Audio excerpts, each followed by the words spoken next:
Good morning. We're going to be starting in just a minute, so take your seat. We're trying to round up the late breakfast people.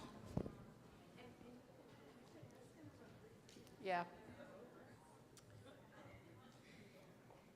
For our wonderful helpers at the door, could you please ask people to move to the other side? And anybody who's got a little energy left, if you would move over a little bit so we have room for latecomers over on this on the side nearest the door. So try to move to the other side. I'm feeling like the boat's gonna tip.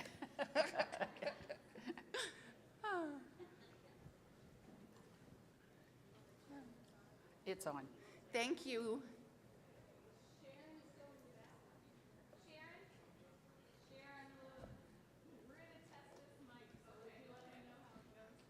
Okay, testing, 1, 2.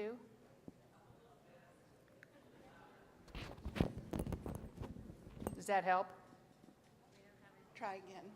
Hello, does that help? Okay.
Yeah, it's 2 hours. Yeah, can I say it? Can I say?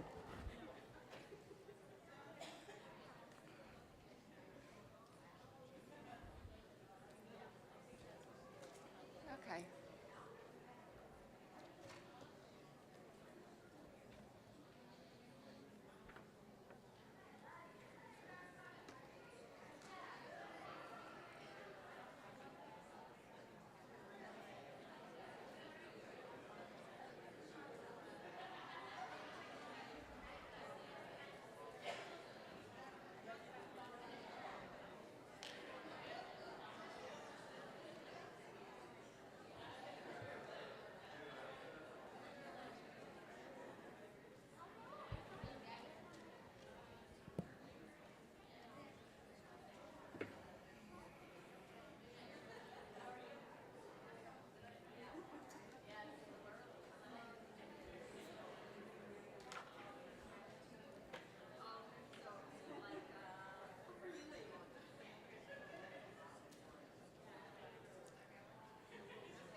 Good morning, everybody.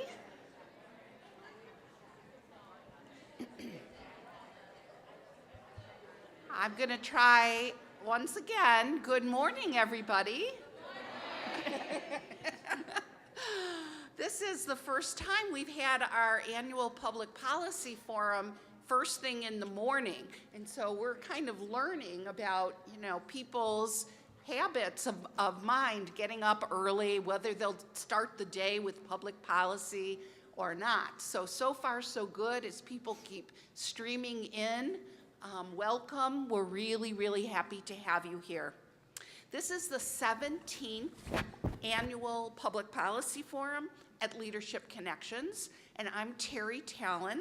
I'm the Michael W. Lewis Chair and Senior Policy Advisor at the McCormick Center for Early Childhood Leadership at National Louis University. And it is such an honor for me to be standing here next to my esteemed colleague and leader, Linda K. Smith, the only person I know with a more cumbersome title than me. That was, yes.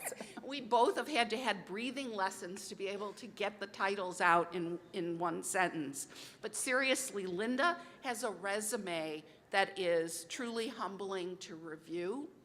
So before I do that, I just want to get a sense of you in the audience. How many of you have been to Leadership Connections before and to the Public Policy Forum? Aha, good. And how many this is the first time? Okay, so more first timers, and that's wonderful because we're always hoping to draw more people to this event that really celebrates and honors the work that you do as leaders in the early care and education field. So let me go back to that incredible resume of our colleague Linda K. Smith. Most recently, she has served as the Deputy Assistant Secretary for Early Childhood Development for the Administration of Children and Families at the U.S. Department of Health and Human Services. See what I mean? It's a really mouthful. In this role, she provided overall policy coordination for many of the programs that are dear to our hearts: Head Start, Early Head Start, Childcare, and Development Fund that funds so many of our children in early care and education. As well, she has served as the liaison with the U.S. Department of Education and other federal agencies. I think it is fair to say that Linda and the team that have worked with Linda over these past years has served as the focal point for early childhood policy at the federal level. Linda previously served as the executive director for the National Association of Childcare Resource and Referral Agencies, known as NACRA. She represented there more than 650 community-based agencies that serve young children and their families. Linda Smith led the organization through a period of growth and transformation. She was the driving force behind NACRA's national policy agenda and strategic plan to improve the quality of childcare nationwide. Key components of NACRA's advocacy efforts included strengthening childcare licensing and oversight, requiring comprehensive background checks. Some of you are dealing with those issues as we speak. Establishing minimum training requirements for all child care workforce. Prior to joining NACRA, Linda served as a legislative fellow and professional staffer on the Senate Health, Education, Labor, and Pension Committee under the chairmanship of the late Senator Ted Kennedy. Prior to that work, she was the Director of Office of Family Policy for the Secretary of the Defense, where she was one of the primary architects of the military's renowned child care program.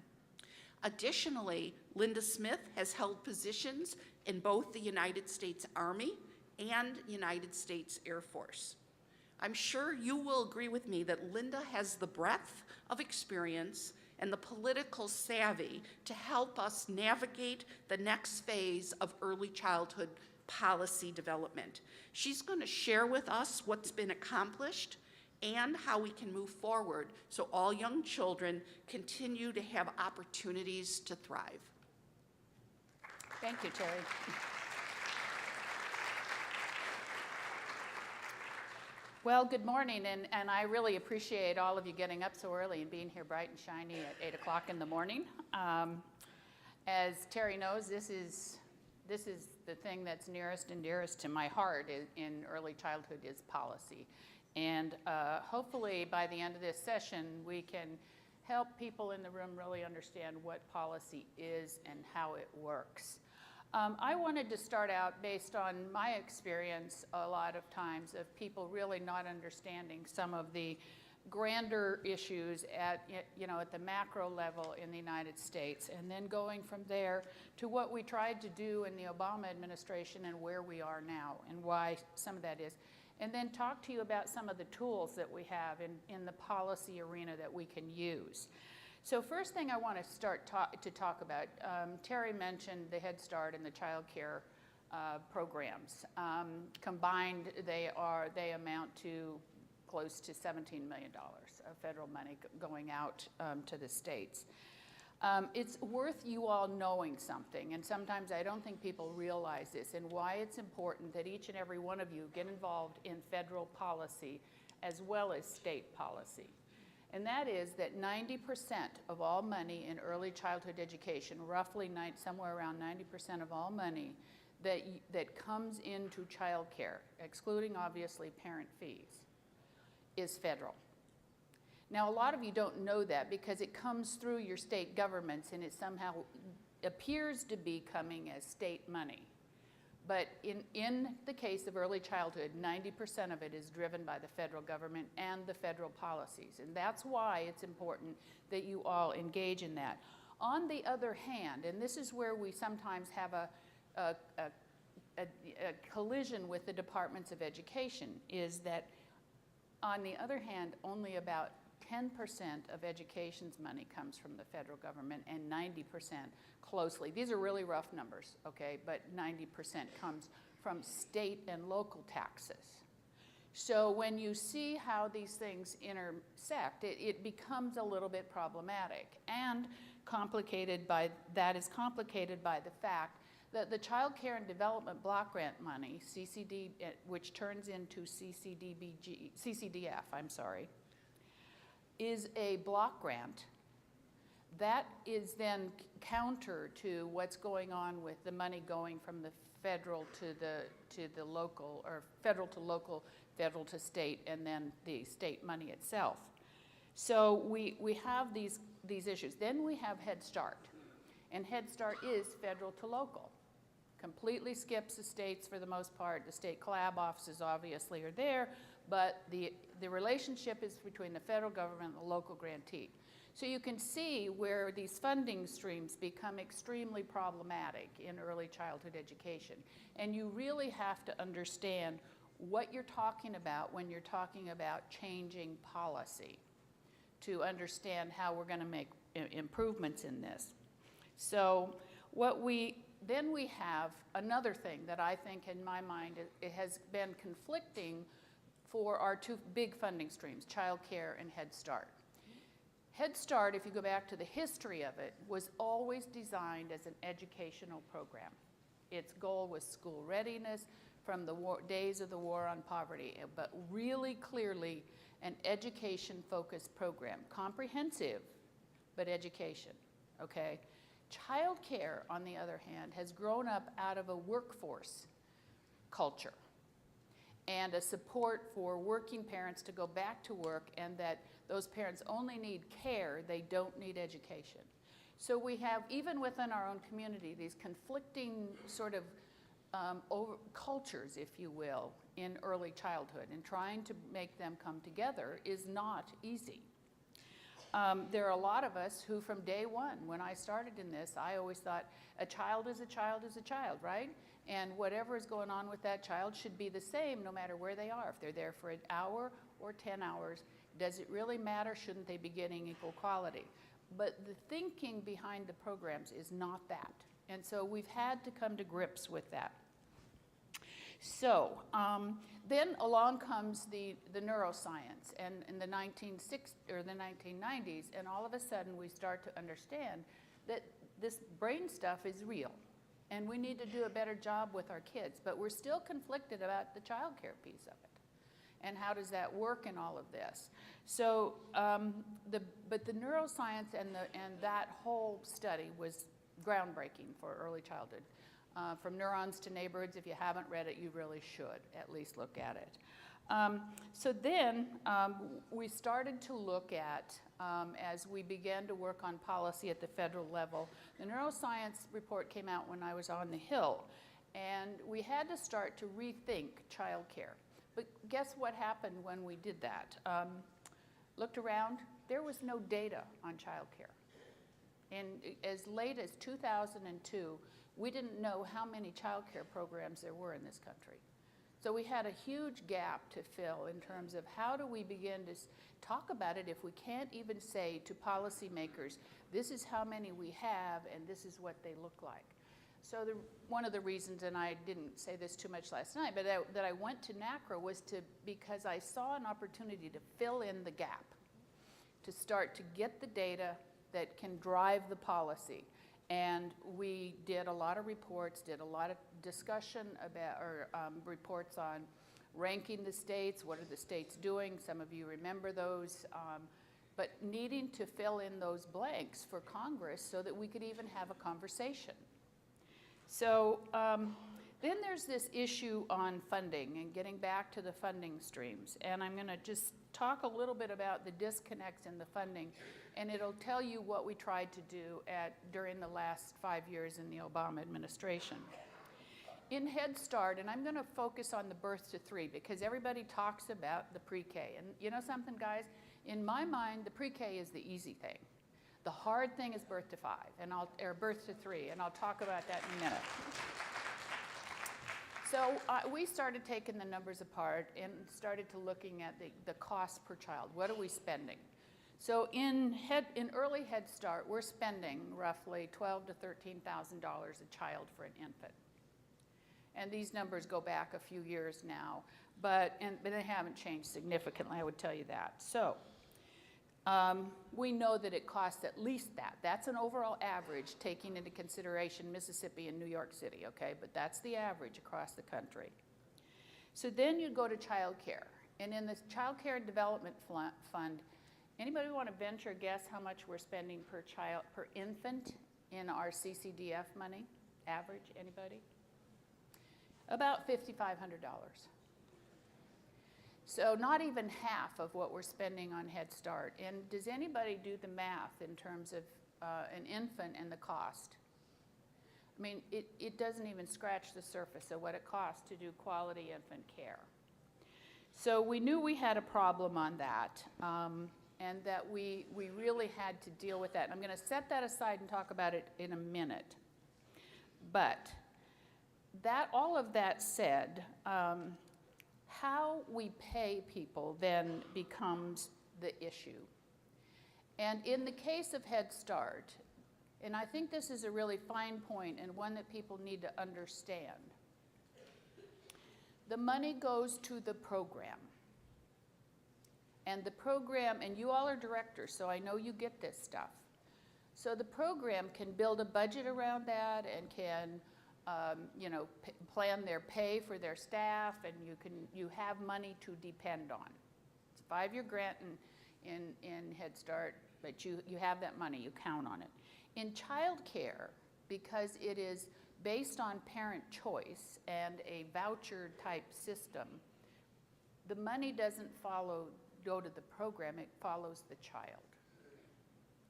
And I said this recently because of the study that we've started in Washington on financing. I was very clear with the people doing the study. The impact of that, and I know everyone in this room knows this, but I will tell you that most people don't understand it. So let's say I have a child care voucher and I come to your program. I give you that voucher. I don't like you, okay? So I'm going to give it to her. So what happens to you if you have raised the wages of somebody based on that voucher and tomorrow it's gone? So I know you're all managers. So what do? You take the conservative approach, correct? Is anybody not conservative on this issue? And you're very close and guarded about how much you pay your people because you don't have that income coming into your program that the Head Start program is going to get no matter what. Okay, so they can make those wage changes. So this issue of vouchers and the instability of funding in our country is critical to what we have to deal with moving forward as we look to the future of financing early care and education. So those things are hugely impactful and not very much understood. The other program that is like Head Start, the DoD program, which is a model, and we all love that, the money also goes to the program. It does not follow the child. So that the program has the money to pay for the wages, to pay for the training, to pay for those things, and count on it.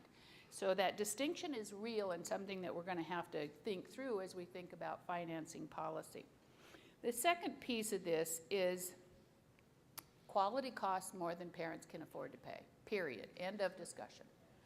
And if parents' fees are relied on, they are forcing down what people can pay their staff. Because if you're only getting, 55, well, hopefully more than that per child, you're just stuck. You cannot do anything about that.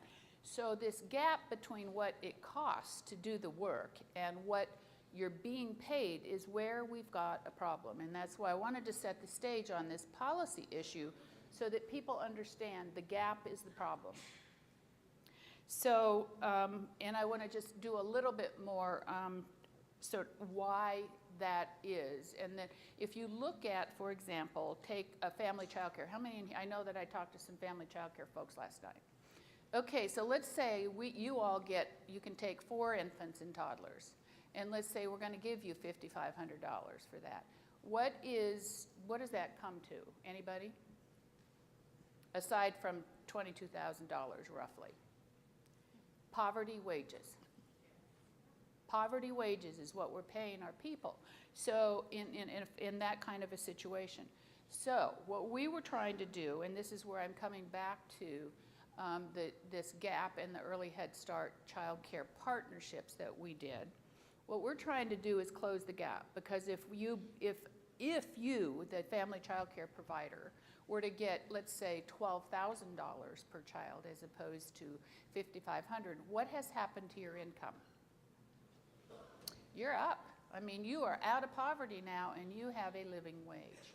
So that's what the things that we need to be talking to members of Congress about, and understanding that we've got to deal with that. So let's go on now to what we tried to do in the Obama administration. We tried very, very hard to do what I call both vertical and horizontal alignment of our programs and our systems. And when I say vertical alignment, I mean we really do need a birth to 5 strategy. And we, even in Head Start, where we had early Head Start and Head Start, when a child turned 3, they had to go through all these hoops. And I was like, this does not make sense, people. I said last night, if it doesn't make sense, challenge it, okay? That's my first piece of advice to you all. So we started challenging that. We did a pilot. We set up pilots of testing a birth to 5 strategy and recompetition, and guess what? It worked. More people then moved money down to the birth to 3 because they had the flexibility to do it. Detroit was an excellent example of how that worked. So we basically were looking at how do we align these programs birth to 5, and then that would be the vertical, and the horizontal is childcare, Head Start, pre-K. What are we going to do about these things so that they can align and we cannot have these competing policy agendas? So we were very careful about looking at that, and then I want to get back to this issue of the partnerships, because our attempts to align these programs really came through the early Head Start child care partnerships to try and move money from Head Start into child care, demonstrate that we can lift the quality of child care if we pay what it takes to do the work, and show that this is really how we're going to have to fill the gap somehow. Now, I do not think that the partnerships are the long-term answer to our national problem, but they were a short-term way to demonstrate that if we do it right, child care will respond, and they will get CDAs, and they will do the training, and they will do the things that are asked of them. And it worked. So we have that model now, and we can really show how many people are getting CDAs through the partnerships, how it's raising the quality, how the money is getting out there. And I have visited programs, you guys, and I don't know if anybody here has got a partnership, but I have visited programs and almost cried because the people have gotten, you know, equipment, they have gotten things, they've now feeling supported. I'll stop and I'll tell you a story, and it happened here in the Midwest in a program that I visited, and I really did almost break down and cry. I had staff go, and they talked about this program, and it was a small center, and we had pictures of it. It was on a street, and it was in what looked like an old bar, okay? I mean, like it's an alcohol bar. And there was no playground. It was a paved parking lot, and it was the pavement was, you know, breaking up. It was really awful. Bars on the windows, and I was like, I saw the pictures, and they said, so the grantee worked with the child care provider, and they finally figured out we couldn't fix this facility. It just wasn't going to work. So they started working with a church in the area, and the church agreed to provide the space at $1 or whatever it was for this child care program if we would fix and equip it and get it up to speed, which we did. So I got to go see it after all of the changes had been made. I did go visit the awful one first, and then go to the new one. And while it wasn't everything we wanted it to be yet, I was stunned because now they had equipment, and so I was talking to the director, and she said, "Yeah, all of our staff are now all of them are in CDA training, the whole staff, not just those in the partnership." And I said, well, what's the most noticeable thing? Well, we're not having to kick kids out anymore. And I, really, why? And she said, because the staff know how to deal with the behavior issues now. And they weren't kicking kids out anymore. And so I said, well, how is it working on the finances? And she said, you know, it's really great because I get a paycheck now. She's the director. And I said, what do you mean you get a paycheck? You didn't before?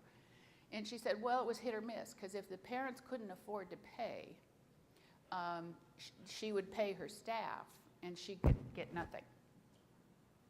And I was looking at this woman going, my God, how have you been surviving? And she sort of been piecing it together, but not always getting a paycheck.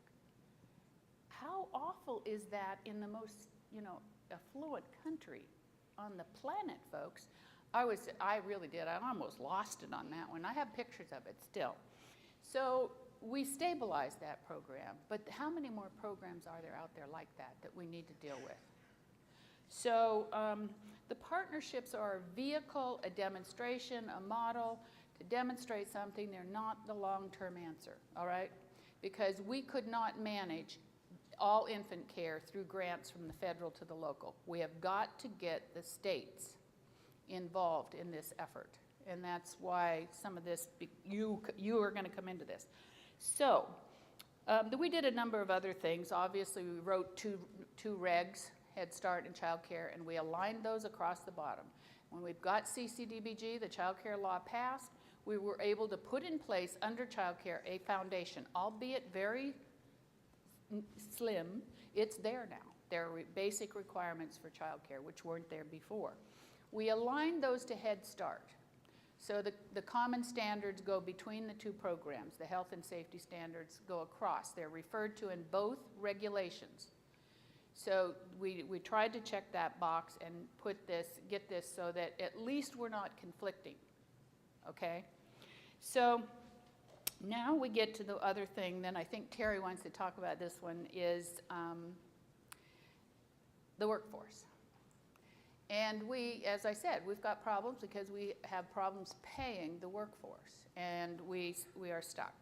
So we did ask the National Academy of Sciences to do the original study, and at one point I can say I would take credit or blame for this, and when we started it, because a lot of people in the field were upset with our approach to the workforce study.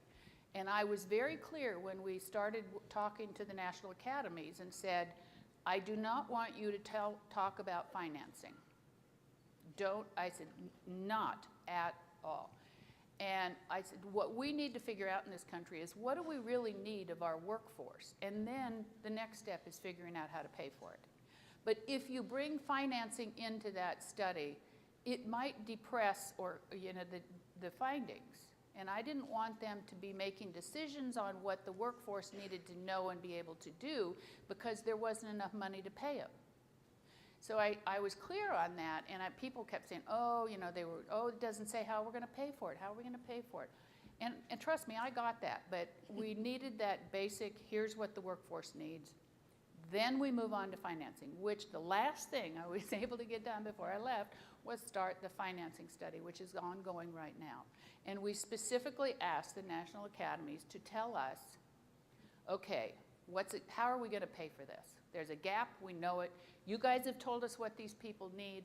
Now how are we going to pay for it if the parents can't do it? So that study is ongoing, and hopefully about a year from now we'll have that report. So you see the progression there.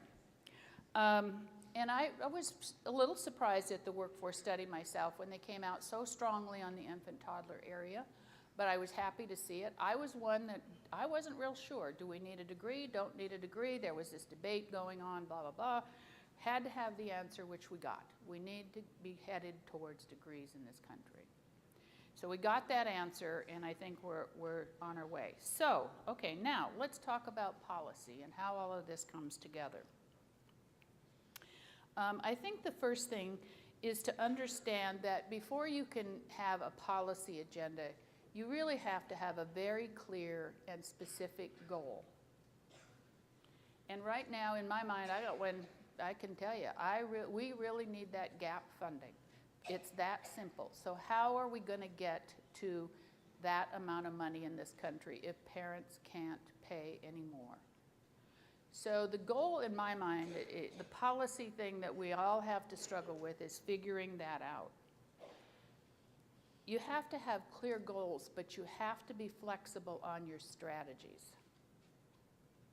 And I think, personally, I tell staff who have come to work for me over the years, I kind of see this whole thing as this little thing, and if you can visualize this, you're at the bottom of the hill and you have about 10 balls scattered across the thing, and you got to get all of them to the top, okay? So it takes a lot to figure out how to keep all those balls moving forward. And but you have to do it, because my complaint about early childhood policy has been pretty simple, and I say this all the time. There's no single solution to a complex problem. And so if you focus on one piece of the puzzle, then all the other balls are going to fall down. And where are you? You are nowhere. So we have got to, in this country, figure out how we're going to keep all of these balls moving forward at the same time. And figure out how to cooperate with each other so that if you all are moving the director's credentialing forward and that's the ball you're pushing up the hill, how do we make that work with the other balls that are moving forward over here? And we're not fighting each other, that your ball can't go anywhere because mine needs to go. No, they all need to go. And how do we do that? And I think that's where we have been so hamstrung by our own thinking over the last decades. And so the other thing that I think that we're guilty of, and I've been pretty clear on this in terms of the partnerships over time, we tend to overpromise and underdeliver. In order to get money, we say, oh, we'll hang the moon with this amount of money, you guys, and then guess what? It doesn't work. And we're going, oh, because again, it was a single strategy maybe. The other pieces fell to the ground, and we are nowhere. And then people don't trust us. Well, you said this would work, and it didn't work. So what's the flavor of this year? What are you all after? We've got to be thinking more comprehensively and globally about our early childhood. So, Teri, how am I doing on time? You're good. Okay. So now I want to get to the tools, if you will, of policy work and get really clear on, at least in my head, what some of these things are. And Teri and I were having this conversation last night. We have a number of tools. We have, and let me just tick down them and then I'll talk about them a little bit. We have laws, and they're a policy tool. We have regulations, both federal and state. We have standards. We have policy statements or guidance. We have reports that we can use. And you all just were looking at one yesterday here. We have a couple of other things, and one of them is what I'm doing right now, which I used to call, I'm not in that job anymore, but I used to call the bully pulpit, where you get out and you talk about it and you educate people. We have blogs and we have all the social media. So, and then I think that there's other things to use, but I really want to spend a little bit of time talking to you about the difference between laws, regulations, standards, and what does that mean in policy? Because a law is one thing, and everybody seems to think that that'll solve everything, and it won't. And we're not going to get much more out of Congress than we've already got for a while, so we need to use the laws that we have to move things forward. Regulations, and a lot of people confuse, and this is where I'd say, they confuse regulations with policy. And they're not the same thing in my mind. Regulations are a tool of a policy agenda, but they have to be put in the perspective in how you use them. And then, of course, standards, which the basics, how many of you have looked at the basic standards that we align between Head Start and Childcare? Those standards are not regulatory, and they are not legal, but they are there for reference between these programs. So the standards are there, they're well documented, etc. So what I really want people to think about is, how do we move these things forward? And then the final tool that we use, before I skip on, is policy statements. And how many of you have read, for example, the expulsion policy statement that we issued? See, that statement, it has no legal bearing. It's not a regulation. It's not a standard. It's simply a policy statement of here's what we think it should be, our position on expelling children from preschools in this country. Guess what? I think of all the things that we did, that policy statement's getting as much traction as anything else. So you don't have to have and always be thinking, I need a reg, I need a rule, I need a law to make it work. So there's a number of different ways to move an agenda. And so I think that I want to close before we open this up to questions now and a discussion that how do we make this stuff stick? And I know that the day after the election, and let's all be candid here, the day after the election, I think the country was in shock. And certainly people in our world was. I can say these things because I'm not government anymore. I would have said, you guys, I would have said it anyway, but probably gone back and got in trouble. But I mean, it was quite stunning, and people were trying to figure out, okay, now where do we go with all this, and what's going to happen to all of the work that's been done? And there was this, oh my God, the sky is falling, all this is going to come undone, blah, blah, blah. It's not. Can I just I mean, there will be changes, but the basic things that we got done. We have a workforce study. It tells us what we need. That's not going to change. We have Head Start performance standards aligned to a child care regulation. They're not going to change. They're there. There may be tweaks to them, but they're not going away. We have still got the policy statements out there. We've still got the standards. There will be tinkering. Everybody, I used to say this, and can I say this? In Sure. Montana, every dog's got to pee on the post. And, and I think that that's true, in policy. They're going to have to, where's my, I'm looking for, I didn't use the one word, wherever she is, and we were talking earlier about this, but, and so you can look for, tweaks, changes, whatever, but the basic stuff is there, and it is not going to come undone. And I wish we'd all kind of go, take a deep breath. And I said this to the staff, when we got together and we're sitting there going, okay, what do we do now? And oh my God, the sky is falling. And I did this, I was the cheerleader, my God, and then I knew I was going to be losing my job. But I feel very strongly that we're in good shape in early childhood, and that sometimes if early childhood is not the focal point for the next several years, that may be a good thing as we try to sift through implement the Head Start standards, implement the new child care law, take a look at what do we need to do, get the financing study done, and move on.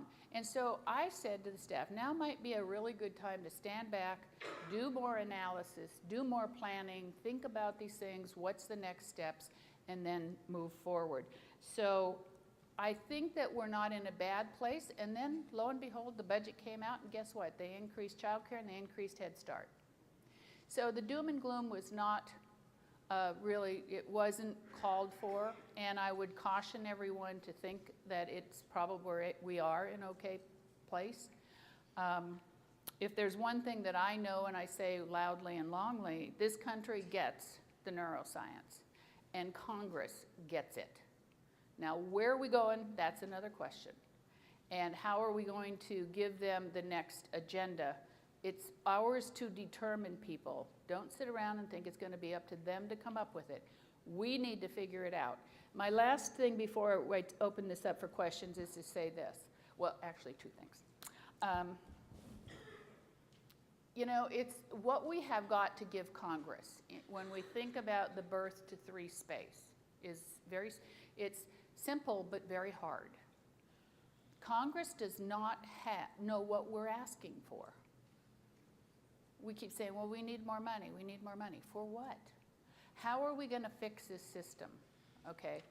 And I say that because, you know, it's the reason pre-K has made it so strongly in a state or even at the federal level has been because people can see a child in a center somewhere doing something.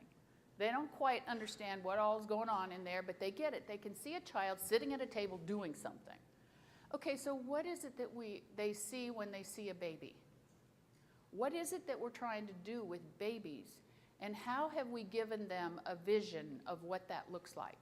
And they don't get it yet, and that's our problem. Because we're going to have to give them the vision of what a birth to 3 initiative looks like, and we have got to do that. So, you know, I think that that's getting back to the partnerships and the models. The final thing I will say, Teri, and I'll shut up, is that I was on a panel once, not too long ago, maybe a year and a half ago, and it was with the CEOs of the Fortune 500 companies, and I was their token early childhood person, and there had several businessmen on there, and a foundation person, and so forth.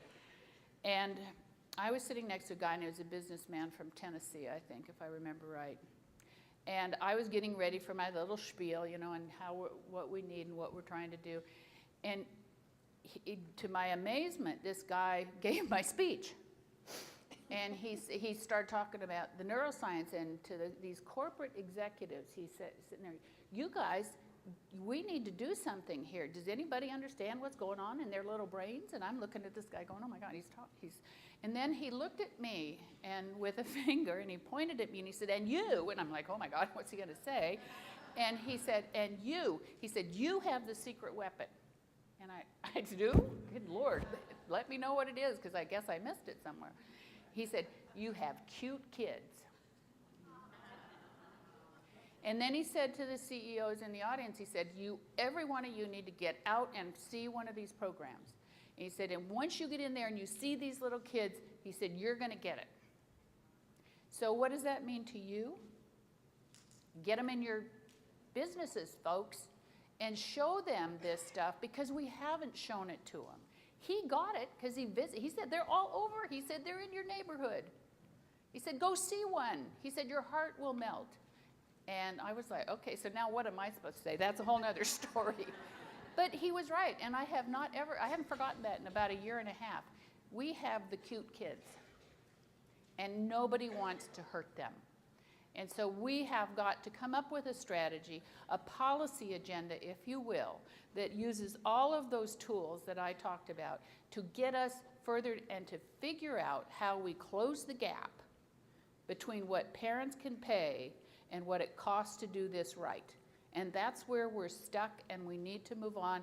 And for the next 5 years, that's our challenge as far as I'm concerned. So I will. Well, thank you, Linda.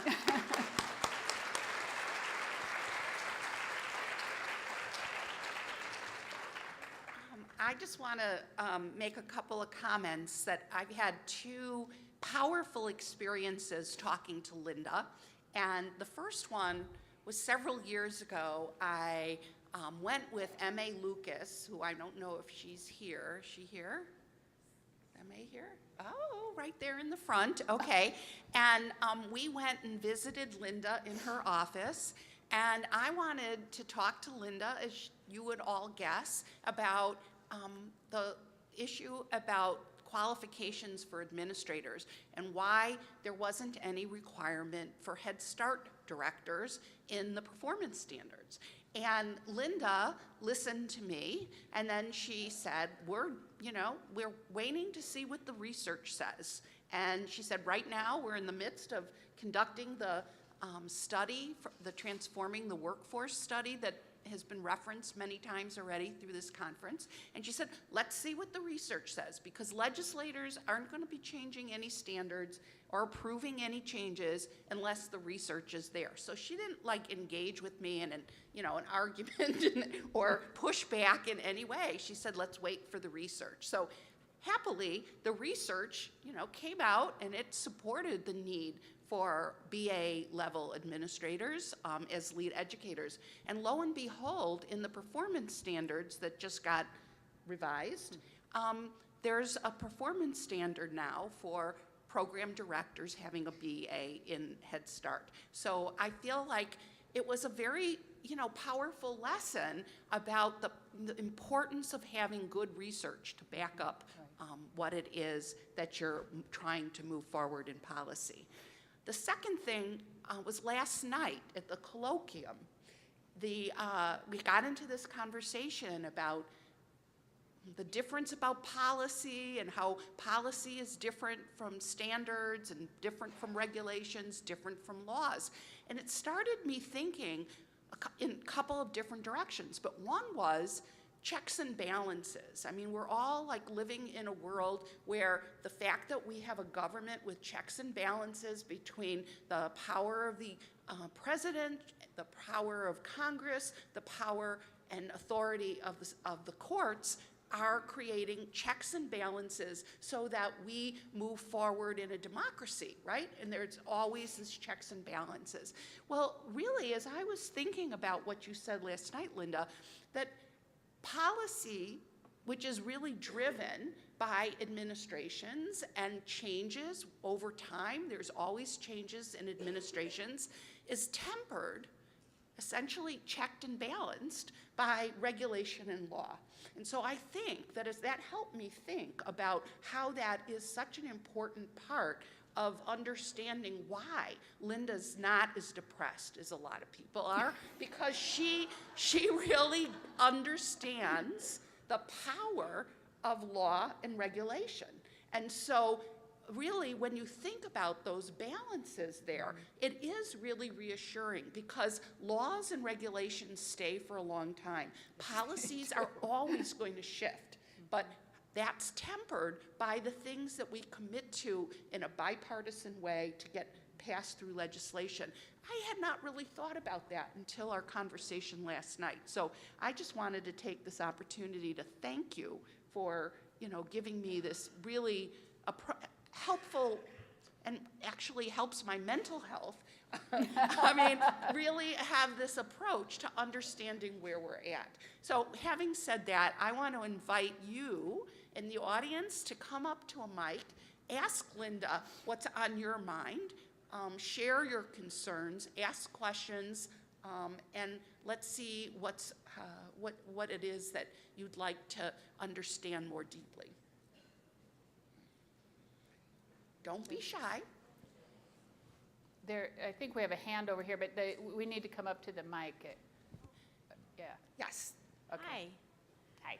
Hi, I'm Barb from Arizona, and I appreciate everything that you said this morning. I think I'm a baby boomer about to age out of the field, my chosen career. I think that in our profession, I think that it's been so interesting to watch the progression from when I started walking in as to be a lead 3-year-old teacher, not knowing what the heck I was doing, but knowing that ditto sheets had to keep control of everybody to where we are today. Forgot about those.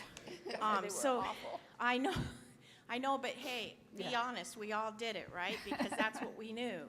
I appreciate everything that you are saying. I think that as a field and as a profession, we still have a lot of work to do in terms of articulating what it is that we do. The research, the data, we all know it intrinsically, but now that we've got the words out there and the numbers out there, I think that we'll continue to prove that we really do know what's best. I'm curious thoughts about thinking about the generations, thinking about baby boomers that are starting to age out at this point, and the millennials coming in to the workforce, and where we are and what we could probably do a lot better in mentoring and coaching the millennials to keep up the fight, to keep us moving forward, so that as they're beginning to have children and their children start to have children, that we really do get to a place where we look at other countries and what they're doing in early childhood and how fabulous some of these other countries are doing, what we can do here to emulate and even do better, show the world what we do best.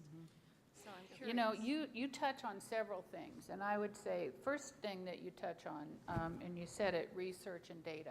And one of the things that I've said over time since being on the Hill, okay, and having some of you visit me when I was there and, come and, to whatever your issue was. 3 things about policy, or about, working with Capitol Hill. You need 3 things, okay? Write them down. You said 2 of them. You need research, you need data, and you need stories. Yeah. The cute kids, okay?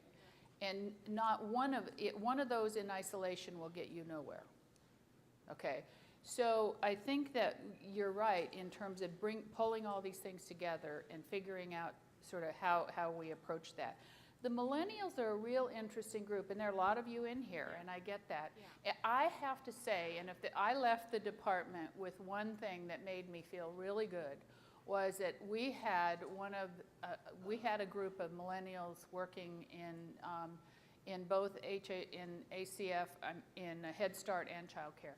And they are the smartest, sharpest, most eager beavers I've ever worked with.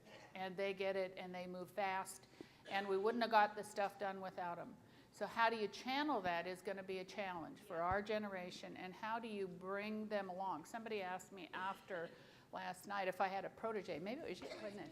And I thought about that long and hard, and I think we need to think about that. It was an excellent question, and we need to start thinking about how we help the younger generation come on. And sometimes we get stuck because we've got all this history, and you just don't know how bad it used to be. You And gotta blah, blah, earn blah. your way up the ladder. Yeah, and they don't have the patience for that. But No, I know.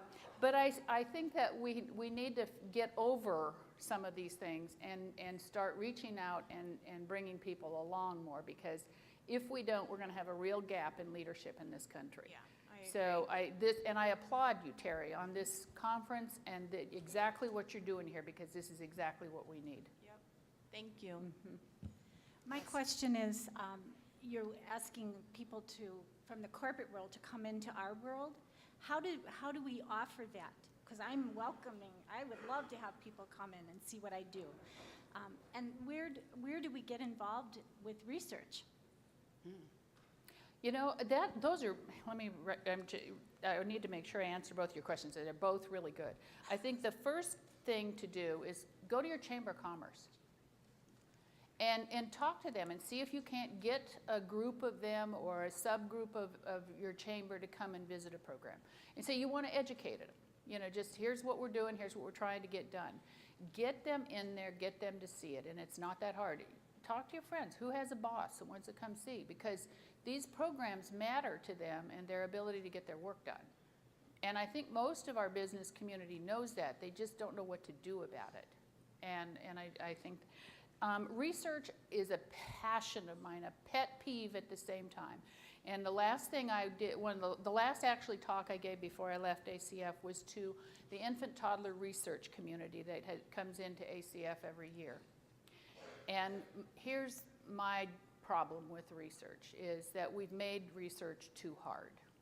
And I'm not one. I totally admit I'm not a researcher, but we can do simple studies of programs at the grassroots level that give us enough, to do. What we have got ourselves into now is, for those of you who are researchers, close your ears, because I don't mean to be offensive, but, these RCTs where we think everything has to be a random control trial with a gold standard of whatever and whatever, that takes 10 years to get done and then is so narrow that for the life of me, I've never had the people who did the Head Start impact study tell me what I can say about it. They can tell me everything I can't say, but what can I say? So the research community has really got to start to look at the research they do, smaller studies that can be done more quickly, that measure things that we need an answer to, and then write the results in, Emma, you'll love this, Colonel Guglielmo and his, hey, give it to me simple, stupid. He used to say that to us because we always talk in these early childhood terms, and I would say, okay, tell me what I can say in terms that I can say to a policymaker or a businessman or somebody.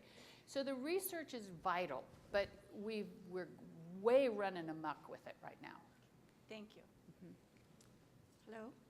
I'm Sonia Thomas from Oregon. Hey. And I work with a coalition of family child care providers. Their concern is that as funding is coming into our state and being distributed, that's really going to the larger institutions such as school districts, Head Start programs, and very large centers, and they're being pushed out of the child care field. They have made personal investments in their education, but it's not being noted that they provide a particular type of child care that is the best fit for certain children. And they are wondering, how can they continue to be relevant in this field and be a part of the mix? And that is an excellent question. And one of the things that I did, I used to write articles. I don't know if you used to get our newsletter but I wrote one of my articles on this issue. And I'm going to put it back, and for anybody who's in this room who knows me knows that I love family child care. And in fact, when I was running the center at the last center that I ran, my daughter was in family child care. Guess why? Because it was the best setting for her. And people would say, well, you mean, what, do you don't like your own program? No, it's not about me, it's about my child, and she does better over there. So I love family child care, and I always have, and I'm a big supporter.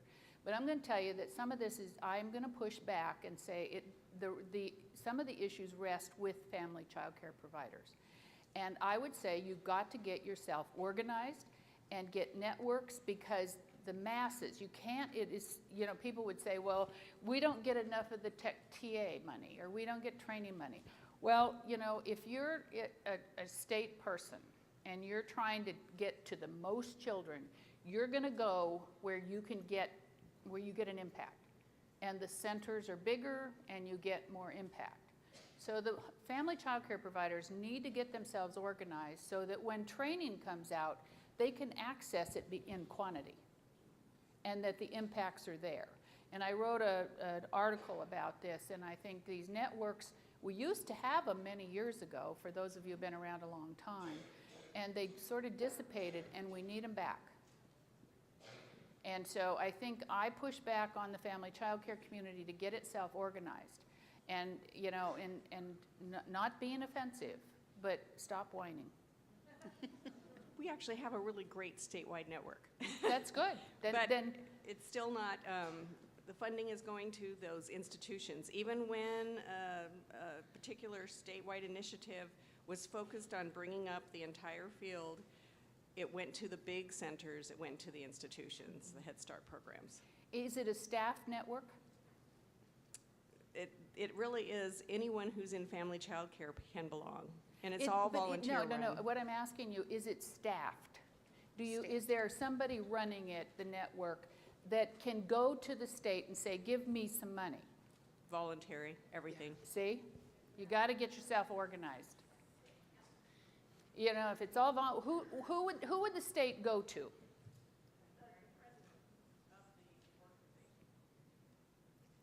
Yeah. So But if you you hear what I'm didn't saying, though? hear that, it's about getting a staffed network as Yes. being really helpful. And I just want to say thank you for sharing where you're from and who you are. So I just want to remind you, please say who you are and what state you're from. My name is Kara McEwen. I am from Smart Start of Forsyth County in North Carolina. And my question is, in my graduate studies right now, I'm actually looking at public policy and advocacy, and I'm learning more and more how you really can't lead without having that mesh of knowing public policy and how to advocate. But what I can tell you is that I'm extremely amateur in that, in terms of not knowing with all of, and one of my favorite books is Silos, Politics, and Turf Wars, and seeing how siloed our arena can be. What are your ideas about tangible steps for those of us who at the local level are trying to build our advocacy toolbox? That we can, other than our own research and what we're learning going forward, how to really, small steps to put that into practice every day, and how to bridge some of those silos and navigate the politics and turf wars so that we can, you know, you hear all the time about playing in the sandbox together, and not all people, I think, are meant to do that, but how to discern that and how to make sure that we're doing that in a healthy way for our arena.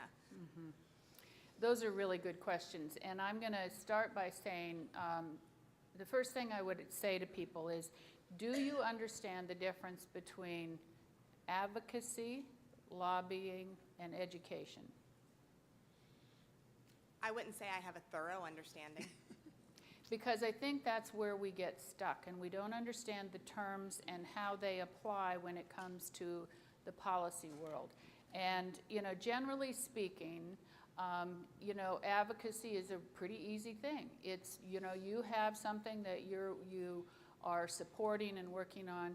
The question is, are you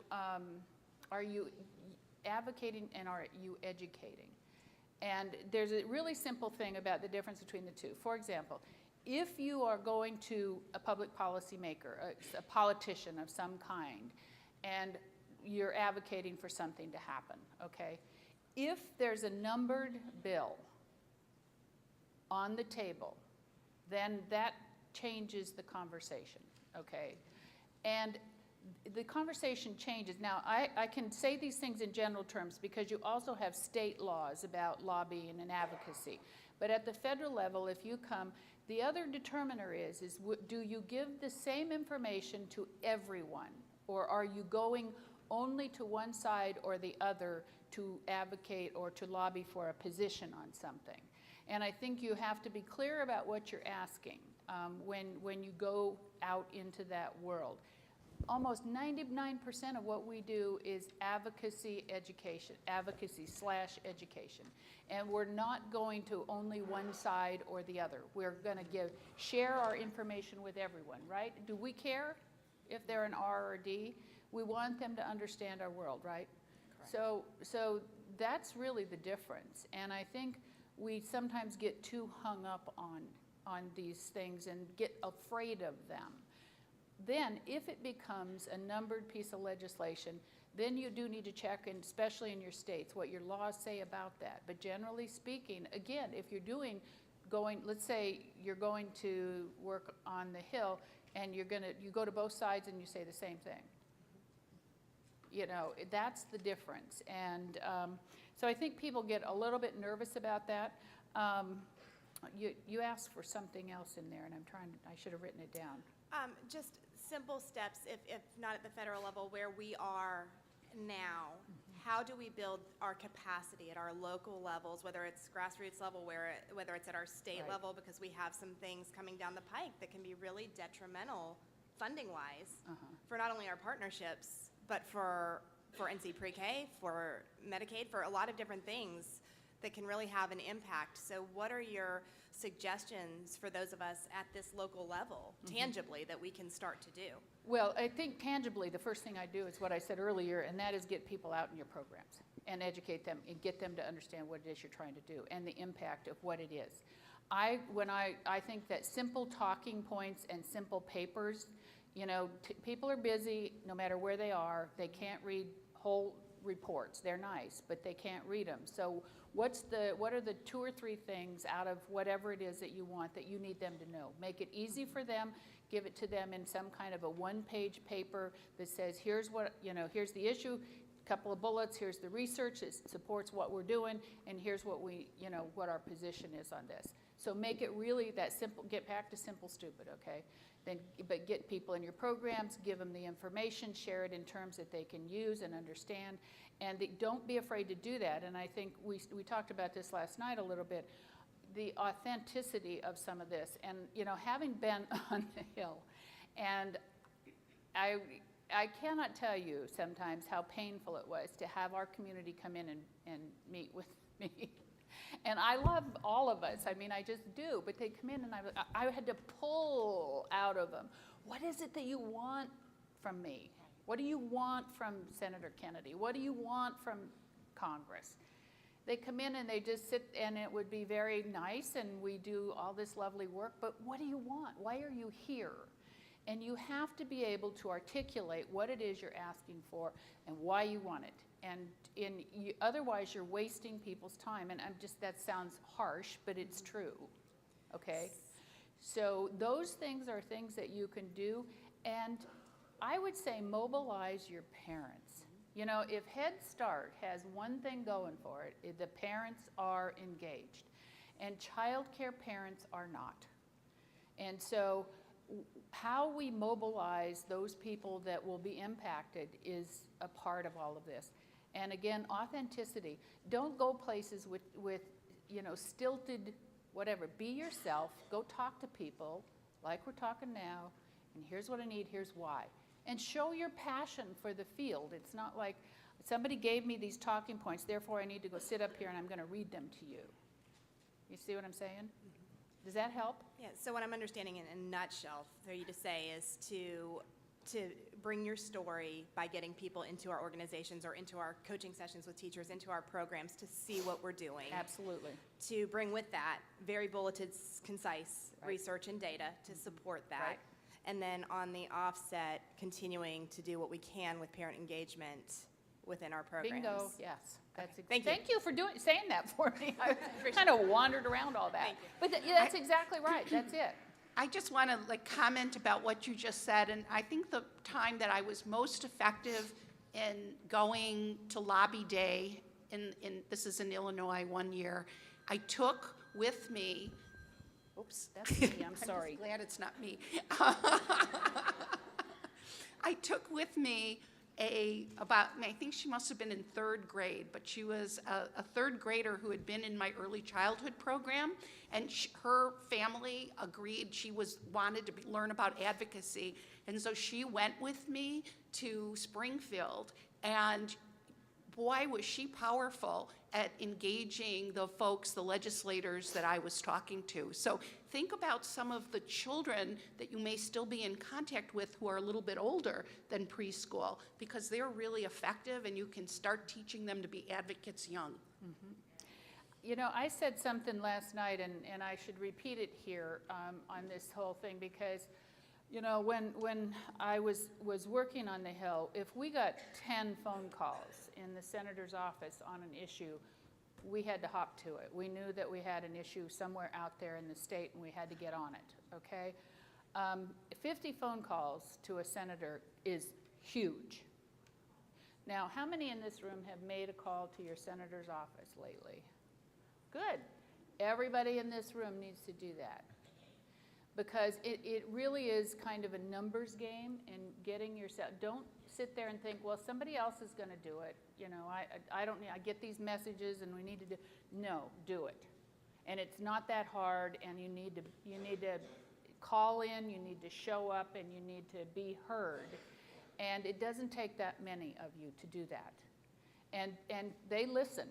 I mean, they listen. So I think understanding your numbers, I'll tell you a side little story and then we'll take the next question. I was doing a thing in Iowa many years ago. Anybody here from Iowa remember this? That when we did the ice cream thing, were you there? I was speaking to the state, and Iowa had a piece of legislation that was actually moving that day, and I happened to be there, and I was talking. This is when I was still with NACRA, and so it came out. Oh well, they're going to vote. It either dies at midnight or blah blah blah. And I said, okay, so what are we doing about it, folks?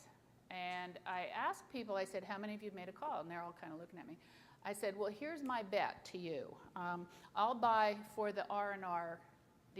That makes the most calls on this legislation today, I'll buy ice cream for everybody. They went out, and I ended up putting out the money for the ice cream, but they got the attention that night, and they saved that bill. And I'm like, it wasn't that hard, people. Just go make those calls, because your local people have to listen to you, and if they're not, then you have another option. But, don't just assume somebody else or, oh, woe is me, it's going to die and nothing's going to happen. We got to own it. We just have to own it, and we have to take action. Okay. Hi, Linda. Cass Wolf from Charlotte, North Carolina. This is not the North Carolina line, but this isn't my question, but to your point, I read, because you can read everything now about on Facebook and such, but someone suggested that we take our contacts list in our phone and A for advocacy or whatever, and put all of our senators and congresspeople in one spot in our phone. So then when it's time to make a call, all you do is open it up, and there they all are, and you don't have the excuse of, oh, I don't have their number with me. So passing that tip along. Last night you talked a lot, or some, about military child care and where it was, and how you and MA, who I saw come in, and 3 others really worked to change it. I was surprised to hear not on any new money. That was news to me. But I've always felt like what you all and what it was made into has been excellent care, or at least better than what most of us see on an everyday basis. And it has struck me for a long time that as a country then we really know a lot about how to make the kind of care that we want. So this morning you talked a little bit about that maybe this is a time for planning, stepping back, not necessarily surging forward with new demands. So thinking about military child care and the lessons learned, what would you suggest maybe would be some pieces we could be incorporating from those lessons into our work in civilian early childhood programs? What can we use from the military as examples as we try to plan and think about moving forward when the climate's right? Well, I do think, and we can not get it too much into detail, but I remember when we, the one thing that we started doing early in the military, aside from all of the things that we had to do around quality, in terms of the budget issues that you talked about, and we didn't have the money, I can remember the amount we had DoD-wide when that bill passed. It was $89.9 million to run that program on in appropriated money. I still see the chart in my brain. And it got up to over $500 million in a time when we were in free fall. As I said last night, the military budget was being cut, and we were downsizing after the Cold War. So it was an issue. But what we did do, and I can also remember these numbers pretty clearly, we sat, all of us, and tried to figure out, okay, how much is a family child care space going to cost us? How much is a center space going to cost us? How much is we did the math on that, a school-age space.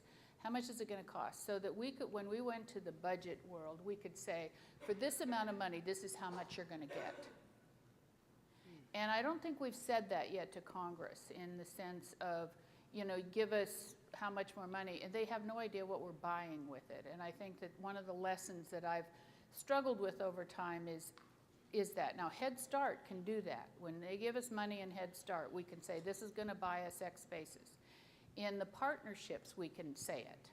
But in childcare, when they give us more money, where does it go? And how do we measure, and what is it costing? And so I think that one of the big lessons is to figure that out as a, as a community, and then start putting it out there. We did that in a bill that we introduced 2 years ago, and we didn't get much traction for it, but it's still out there. And in fact, I talked to somebody on the Hill about it just about a month ago. We tried to do that, to say, how, if we wanted to give to all of our children under 200% of poverty access to a Head Start, early Head Start quality, here's the bill. It was $80-some billion over 10 years. And we could show the numbers. We started down that path, but we didn't have enough time to get there completely. But it's having the goal, and Teri, we've talked about this, being really clear on what your goal is, and then knowing how you're going to start moving towards it. But we as a field continue to do the, I hate to say this about us, but we can be a little whiny, and oh, poor me, we don't have enough money, blah, blah, blah. Cut it out, folks. We need to tell them. And I've said over my career is we need to start telling them what this stuff really costs, because we're afraid to do that and then we don't get anything. Okay? So I think having those clear targets, and what are we going to buy? Why do we need it? Show them what we need and move on. Yesterday I asked the question in the smaller group about your director's credential, for example. And I kept saying, okay, so we're putting out a report and it measures what the states are doing on, director's credentials. Important thing. But what do we want to see happen when we put the report out? What's the goal? And I think if you understand where you're trying to go, and if it's every director has a bachelor's degree in this country, then how are you going to start to measure that in meaningful ways? And what's the budget impact of that? And that's where we don't think like what, we need to. And I hope that's helpful. There were many other lessons learned from the military that are hard to articulate at times. The workforce side of the issue, I think what we learned in that was having, again, a clear goal. We knew what we were trying to do with that workforce and where we wanted to get them. And I still say, and I said it to the National Academy of Sciences a couple of days ago, we had 22,000, I can remember the number, 22,000 people in the military child care system that, in my opinion, had 1 year of experience. But they'd been there a long time.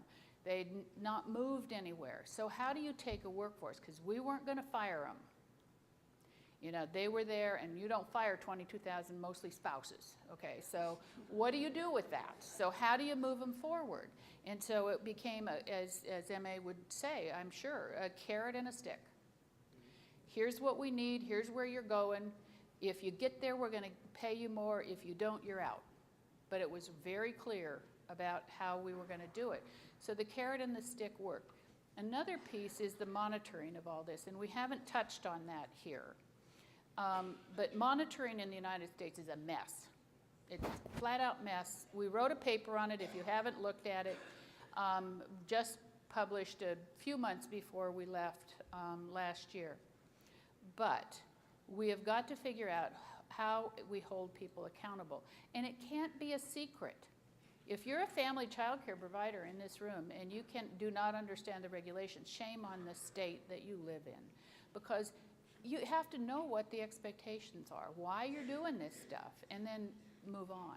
So there was the workforce, there was accountability, there was a clear goal on where we were trying to get, and as I said last night, a unification of the, we never, and I say this all the time, we did not break rank in the military.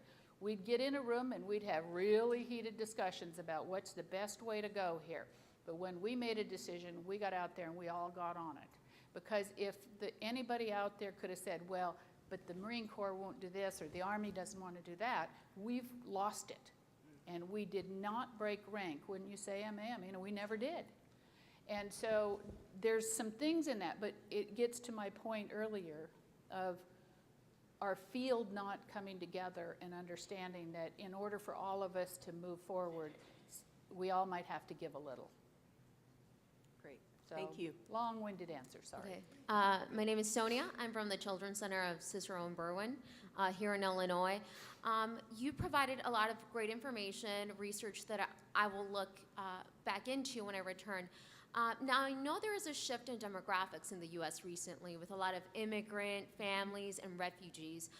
My only concern is if the research and data in the future will reflect this underserved population, especially because some of them live in poverty. Do you think the research will actually look at immigrant and refugee populations for researchers? I think we're getting there on it. I think we've got a long ways to go in a lot of areas, but I think we've got much, I don't know that it's as much research as it is understanding the data, okay? Because I think once we have the data, then there's a lot of things that we know what to do if we can deal with the cultural and the language issues. But I think we need to understand the data and how that is really moving through our system. And I say that because we know that early childhood is sort of, the snake, if you will, where they swallow something and it moves through the body. Well, we're on the very beginning end of this shift in our demographics in this country. So we're really on the learning curve of all of this. And we need to be thinking about what do we learn, how do we share it with somebody, but what are the demographics and what's the impact on us? How do we, train our staff to get there? And I would pose a question to this group, which I really am struggling with in my mind. I don't know if all of you have been paying attention to some of the research that, on the expulsion issue that Walter Gilliam has been doing up at Yale. And I actually sometimes scratch my head on this one, and I don't honestly know where we need to go. If you look at expulsion rates and who's getting expelled from our programs, they do tend to be mostly children of color and boys. Okay. So there's also some research that says that those children respond better to teachers who look like them. Okay. So then you end up in a dilemma of, do we have the people, for example, that come in, that speak the language, that know the culture, but have the training and education that we need too? And I think what we're going to have to think through is how do we manage to get through our higher education system people prepared very quickly to work with the children coming into the programs. And I don't know that we figured that out. And I scratch my head at it because I go back to the old days of Head Start and say, okay, is it better to have the teachers who look like the children or an educated teacher who doesn't? And you all, I would be interested in your thoughts on that, actually, because I don't know the answer. But I think that's one of the things that we're going to be confronted with over the next few years as the demographics shift. Do we have the teachers to go along with that shift? All right, thank you so much for answering my question.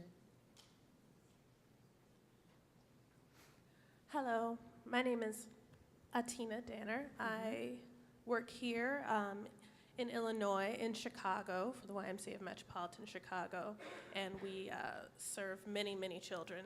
My question, and I want to say I really appreciate that you brought up the information about the research on expulsions and the question of who is teaching our children and what do they look like and do they reflect those populations. And I really hope that people are paying attention to the reasons why we don't have more teachers of color in the pipeline and figuring out how to solve that problem, because we need both. We need teachers who look like children, who understand children more than they look like children, and share their cultures and experiences. And it's our responsibility as the people in this room to figure out how to solve that problem instead of wringing our hands about it. So I really appreciate that you brought that up. My question is, and this question is honestly as much for the room as it is for the people on the stage. We serve, or we attempt to serve, some of the most vulnerable children in our population who live in our city areas, who live in our metropolitan areas, who are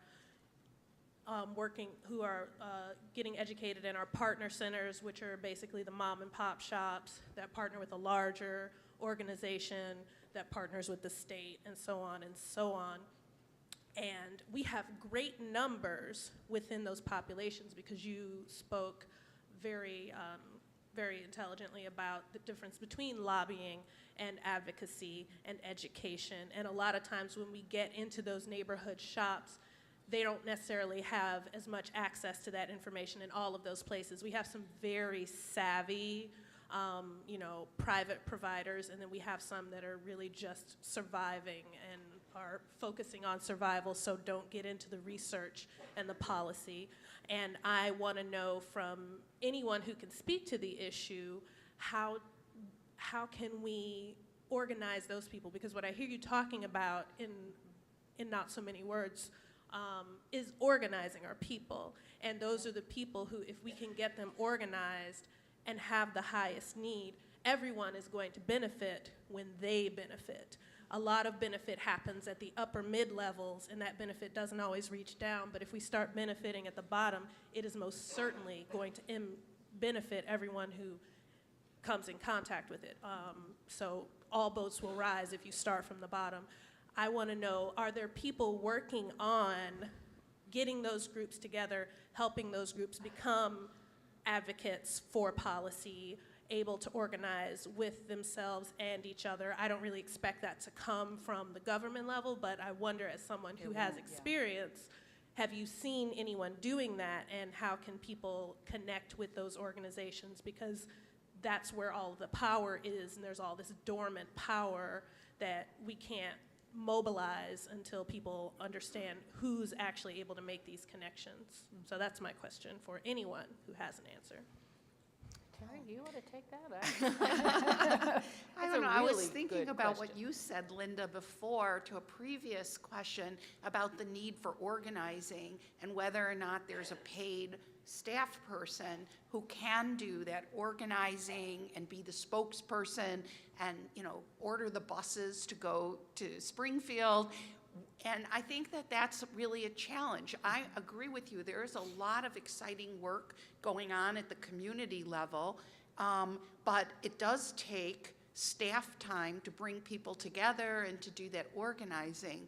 So I think that, I think that's sort of the next wave, in my opinion. There's a lot of action at the city level across the country in improving early childhood services. So I'm thinking that this might be functions that are supported at the local level.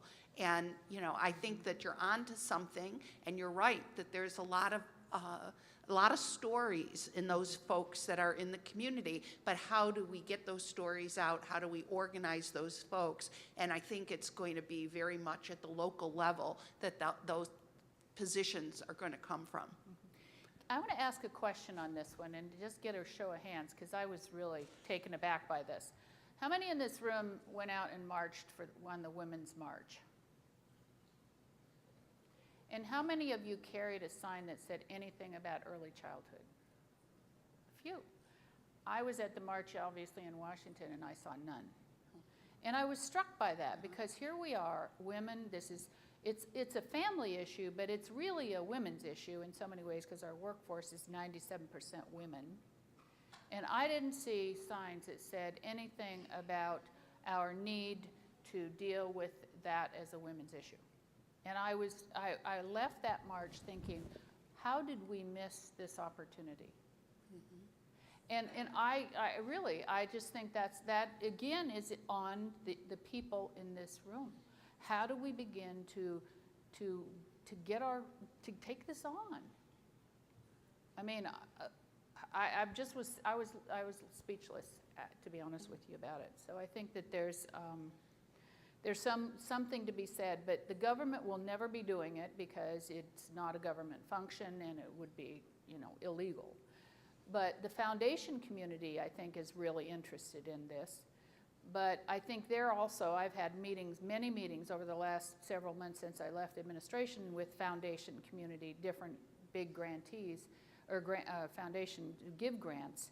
And they're struggling because they don't see forward action in early childhood. They're putting a lot of money into it, and they don't see a lot of coming necessarily back. So how do they get this organization?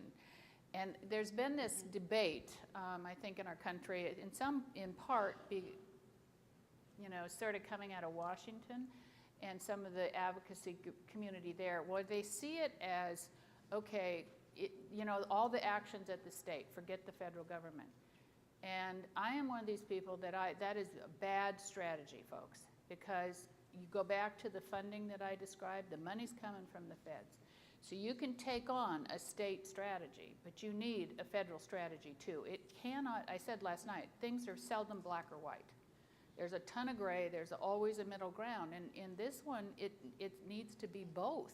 It can't be, we have a strategy to get energized at the state level, but forgetting that the money's coming from the federal government that you are trying to influence. So I would say anybody who says we just need a state strategy, you need to be leery of that. Thank you both. And if anybody wants to do grassroots work or is interested in it or doing it, I would be very happy to talk to you. So please do come and find me. Thank you. Thank you. Thank you. Yes. My question is, have you, and I apologize if you've already addressed this, please just say so, and I'll be excited about that, even though I came in late. I am curious, I got an email yesterday that I just saw this morning from the National Association of Family Childcare, and they were asking in their email blast, they were asking everyone to call both of their senators yesterday regarding the, let me get down to the right words here. It says, to urge your senator to ask for a $1.4 billion increase in CCDBG before the Senate appropriations request deadline, because childcare helps parents work and children get the good start they need. I'm curious of your thoughts on that, because I've heard people be really make comments where they're concerned that that is taking away from Head Start, and yet from what I read, that didn't seem to be the case. So I wondered if you addressed that yet, or if you're familiar with it. Yeah, well, I got a couple of those emails myself, and I haven't been a part of the conversations with the advocacy community in Washington lately to know exactly what they're asking for. Okay, so what's the number they've picked and so forth. There's one school of thought that says ask big so you get something, and maybe I don't know what their thinking is on that 1.4. But here's the bigger thing that needs to be, you need to keep in mind. In some ways, yes, it is. The Labor H appropriations bill is where all of our money is. That was where I, in the Help Committee, Labor, the Appropriations Committees. And they're putting these things together right now, assuming that what they'll do you all want to hear this? I mean, I can tell you how it's going to work in bigger terms. Right now, what's going on in Washington, the administration has submitted its budget, okay? So then they're looking in Congress how much of a certain amount of money they're going to allocate to each of the 13 appropriations bills, okay? So there are 13 of them. We know defense is going to get a big plus up. That's been widely out there. We know that, okay? So of what's remaining in the discretionary money, they put a cap on each of the appropriations bills. And they have almost so much money to spend, and it has to include what's already out there plus anything that they're going to increase. So what somebody is probably saying to you is that if you increase childcare by $1.4 billion, the chances of Head Start getting some of that is going to go down because there's not that much money. I think a couple of years ago, and I was really actually quite excited and proud of this, to be honest with you. A couple of, would be 3 years ago, 2 years ago, I can't remember. We, in the Labor H appropriations, they only had something like $3 billion of discretionary money over and above the budgeted amount that they needed. I mean, just to maintain everything. And we got over half of that whole thing for early childhood that year. That was when we got the 600 and some for early Head Start partnerships. We got an increase in Head Start. We got an increase in childcare. We got the preschool development grants, okay? So we were competing in that amount of money. Labor H is essentially the whole Department of Education, the whole Department of Health and Human Services, and the Department of Labor. Those three agencies, we got over half of the money. So to say that Congress doesn't get our issue, they do. But if that's sort of the big picture look at approps. So probably, and I don't know the thinking, what they're saying, somebody whoever said that is thinking, okay, well, childcare gets this, it's this. That, we cannot buy into that nonsense, you guys. That's what I was talking about when we started. Because if we say it's Head Start against childcare, we lose. So we've got to figure out how we move forward on this without taking on our own programs and eating our young. You know, just stop that. And so my belief, and you know, and I think, I guess I can say this because I'm out of government now, is that I think it's childcare's turn to get the increases, because the rule came out, the new law came out, and we didn't get the money to implement. We need to get that money.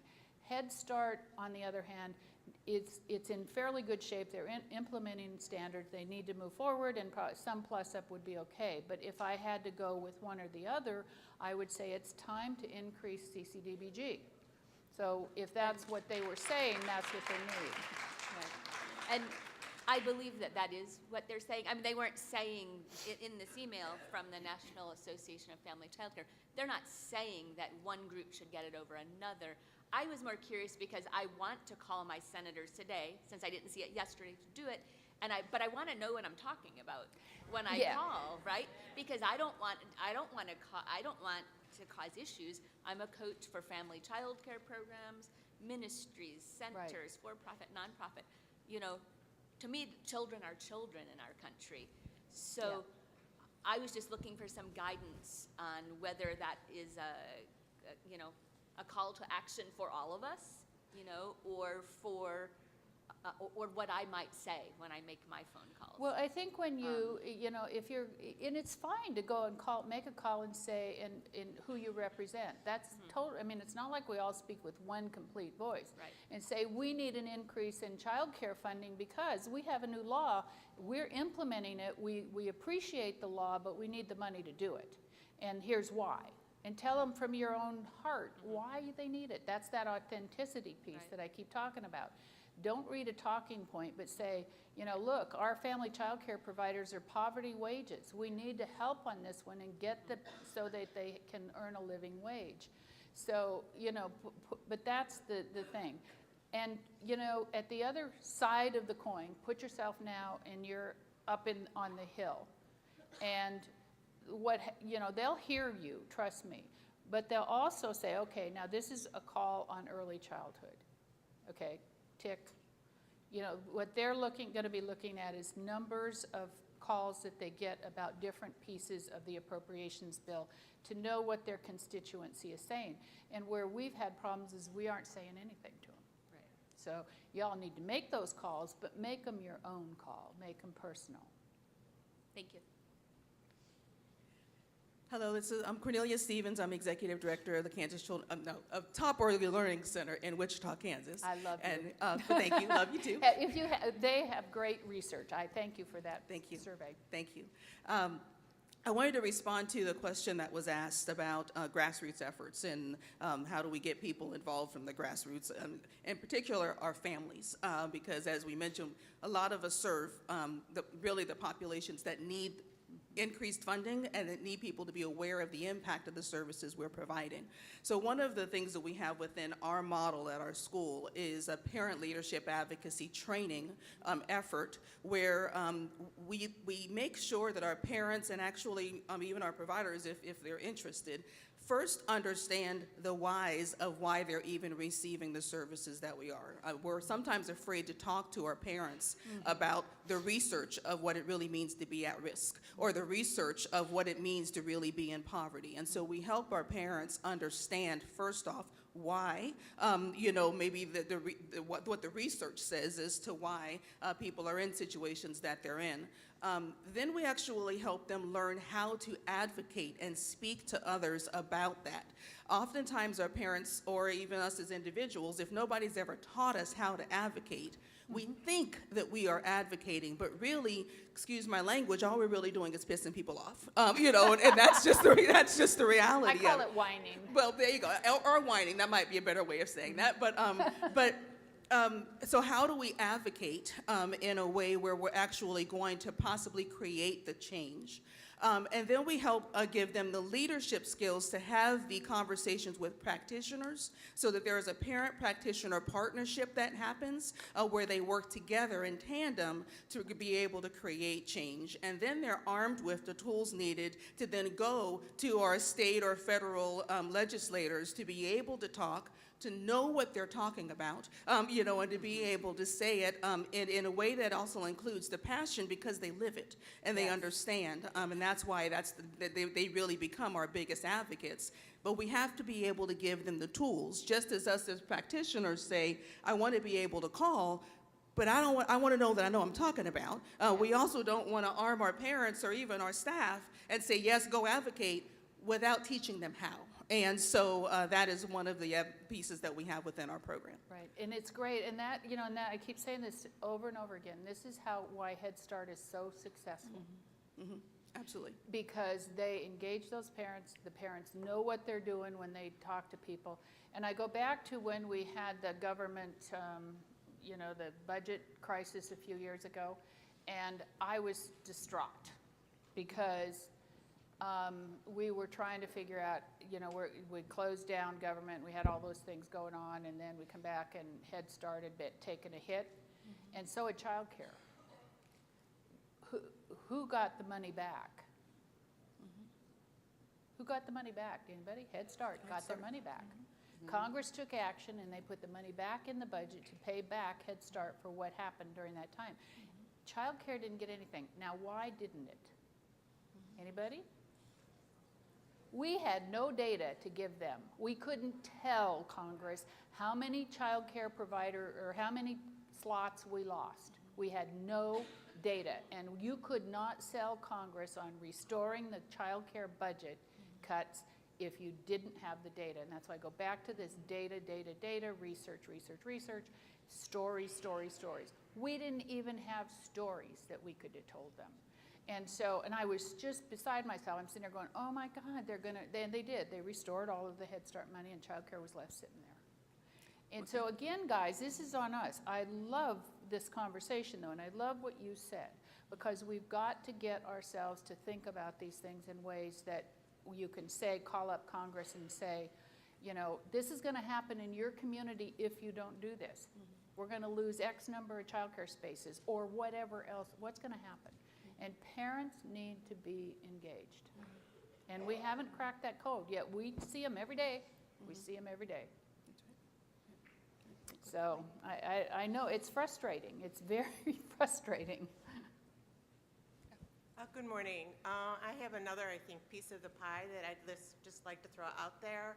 I've had the good fortune of being a coach in some of these centers that don't have funding. And most of the time, it has not been very successful because the centers that I go to don't know how to use me. And so therefore, I go there, they forgot I was coming, or I go there and there's no time for me. And I think part of the package needs to be that these centers need to understand how to use the help that they've been given.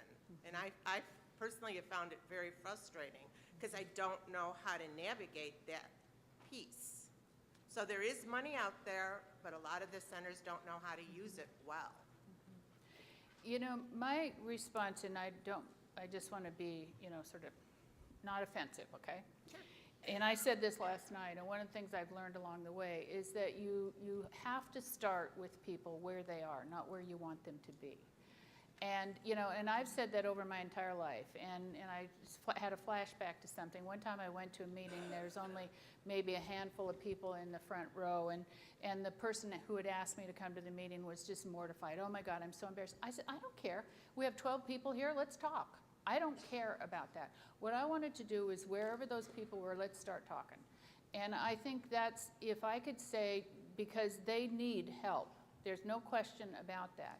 They don't know what to do, but you are going to have to get in there, figure out where they are, and then take them to where you want them to go. And that's not easy.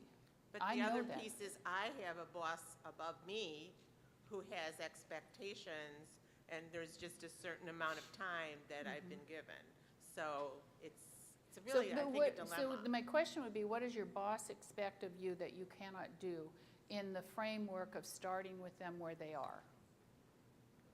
I think to be successful, whatever that might look like. Well, but what does that, see, it gets back to what we were talking about the other day. What does success look like? I think I agree with you. I think success looks different for each group that you Right. work with Yeah. and each center that you go to. And I think maybe I feel the pressure behind me. You have 10 weeks, 20 weeks in which to accomplish, let's say, getting each classroom ready to pass the class. Oh. You know, and then so Whoa. there's a lot of pressure, not just on me, but on the teachers that I'm working with. And then the centers themselves don't know how to budget themselves, or they don't have staff. That's huge. They're always out of ratio. So it's very complicated, I guess, is Yeah, no, bottom line. I totally get what you're saying, but I think that, you know. if But you're- I agree, start where they're at, but I don't feel I always had that luxury. But you're doomed if you don't.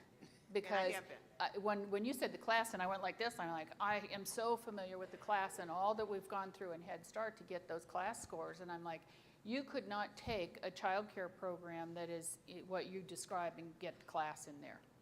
I mean, honestly, they're so far away from that you're going to have to somehow talk to your leadership and say, can we come up with an interim step before we begin the class, because otherwise you're doomed to failure, and it's not fair to them because they're going to fail too, and that's the last thing we want them to do. So, I just thought I'd share my dilemma. yeah, yeah, that's a big one though.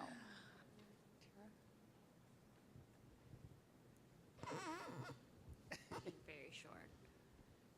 This is easier. Hi. My name's Tara Kedjalowski. I actually work for the McCormick Center for Early Childhood Leadership. And I started out teaching in kindergarten in a public school. I've worked in a private center. I've worked in nonprofit with Childcare, Head Start, state pre-K. So what's resonating with me as you're speaking, I heard it last night, I've heard it today, is us all coming together and not feeling like we're competing with each other, and having one voice. And I actually think that I've heard that at my very first Leadership Connections conference like 12 years ago, that this idea that we all need to come together and have the same message, and so that we're not all trying, so that we can all collectively kind of push the balls up the hill at the same time together. So my question for you is really like, what recommendations do you have for me, for people in the room, to help make that happen? That's a really good question, and I really have thought a lot about this because, obviously in my history, I come out of childcare world, and I transitioned and did the Head Start program, and I think there's a two-way street here, and between Head Start and childcare in particular, and pre-K too, but how many in this room have really reached out to a director of a Head Start center and say, how can we work together? And I think that we need to do more of that, just one-on-one human outreach to them, and to suggest the Head Start community has a lot of expertise and knowledge and tools, if you will. So to reach out and get them to come into your program. And I think one of the things that we accomplished during the Obama administration was to break down the silos, at least at the top, between these programs. And I can tell you, you can go into ACF and sit down And Head Start and Childcare, they're all in the room, they're all talking, nobody knows, I mean, it's just a conversation about how do we do this stuff. Somehow we've got to achieve that at the state and the local level and bring these barriers down. Now, the one, and I'm going to, meandering, I'll get back to your I didn't mention that we'd redesigned the whole training and technical assistance system in the government. And all of the money went into the TA into one thing where we issued contracts to do both Head Start and Childcare. And I was really serious about the need for childcare to have access to Head Start materials. They're developed by the federal government. There's no reason why childcare shouldn't have access to them, and they do, and you do now. So when you go to the Head Start stuff, you need to be looking at that, but then you need to reach out to them, and in a way that I think respects where they are, and in some ways ask for their help. Because I don't know too many Head Start people that I have worked with who wouldn't respond to that if you invite them in the right way. I think where Head Start gets a little nervous is they think, oh, somebody's after my money, you know, and that's where we've got to figure some of that out. But breaking down those silos, it's a human issue. It's one-on-one. It's going to be you working with directors in your community, bringing them in, sitting down and working it out. One of the things that motivated me to do the work that I did on the TA system, I got a call from a friend in Florida, and she said, you know, that we're having a training down here on the class, whoever brought up the class. And I want to, she's a child care friend, and she said, I want to take some people to the training, and Head Start says their money can't pay for that. And I'm like, what? That's ridiculous. So we need to stop that kind of stuff and open it up. And that's really why we did the whole TA redesign, so that they couldn't say that anymore. But back to the point, it's contact, it's breaking them down at the lowest level. It doesn't start at the top, it starts at the bottom. And I think you've got a collab office in this state. How many of you work with the collab director here? You know, there's points of entry that you just need to make. Thank you. Good morning. My name is Linda Rios. I'm the All Our Kids Network Coordinator for Cicero, so building off that conversation of collaborative work.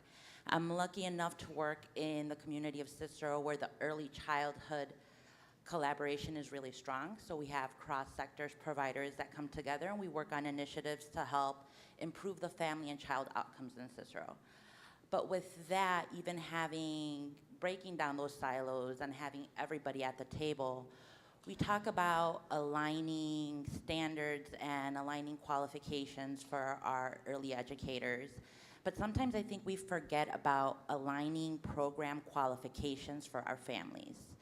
So what we come across in our communities is that the families that we serve are in impoverished communities, so we know it's low income. But the qualifications for the early learning programs in the community are all different.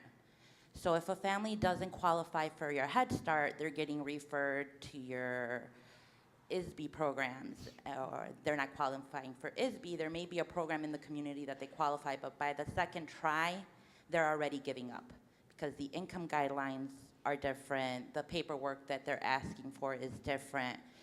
So we talk about breaking down silos in the community level, but what is happening to break down the silos at the state and federal level so that we could best serve the families in our community? Because I come from a background in early Head Start before I stepped into my coordinator's position with All Our Kids, where a family of 2 to qualify for a Head Start program needed to make less than $10,000 a year to qualify in that first tier. So if we break that down, 52 weeks in a year, the family needs to make less than $200 a week. Break that down into 40 hours a week, the family is making less than $5 a week in order to qualify for the program. But there's a big gap in income of a lot of families that are underserved but are in need. So I wanted to know if there's talks at the federal and state level on how to align those. That was my question. Boy, you guys are really sharp. That's a really good question, actually, and I hope I have a sort of good answer. And I had written it on my list of things that I wanted to talk about before we closed, and that is the stovepipe issue. And what have we done? And I think I was trying to describe what we've done at the federal level to align the programs. And I was in a meeting not too long ago in Washington where, you know, it's the typical thing when the administrations change, Washington has meetings, okay? Everybody's, and it's always the same format. And what we start with, you know, well, we're going to talk about here's what happened in the polls, blah, blah, blah. And then we bring in some senators or congressmen to talk to us. And it's frustrating to me because I don't see those things going anywhere. Been to the same meeting about 10 times. So, but I said this to the senator that came to, I asked the question of the senator, because he was on this blah, blah about stovepipes. And so I just asked the question, I said, well, Senator, what are you all going to do in Congress on this issue? Because the legislation is what's driving the stovepipes. It is not the bureaucracy so much in Washington, because we've done what we could at ACF to break down, to line the programs. But when it comes to income eligibility, it's different for childcare, it's different for Head Start, it's different for all these, SNAP, for you name it. I said, that's Congress's problem, not mine. Well, he didn't like that. And everybody in the room, I think, was looking at me like, how dare you? And I'm like, well, getting old and don't care. But, and I think that the stovepipes start with the legislation, and we do have to fix that. To the extent that we could break the silos down, we did it at ACF. Now, what happens, and Illinois is a really good example. I don't know if you've all seen the spaghetti bowl that Illinois funding looks like. And it does, because the money comes into the state, and this is why I think people do not understand how much of it is federal, because it gets in this spaghetti bowl here, and then it comes out, and everybody's kind of like, what the heck is going on? So the child care money comes in, and it goes to different agencies. So quality goes someplace, you know, the subsidy program goes someplace, inspections are over here, you know, all these things, it's all this stuff going on. And I've seen it. There's a chart that's actually been developed on Illinois that shows the funding. And it's that just comes in from where I worked at HHS.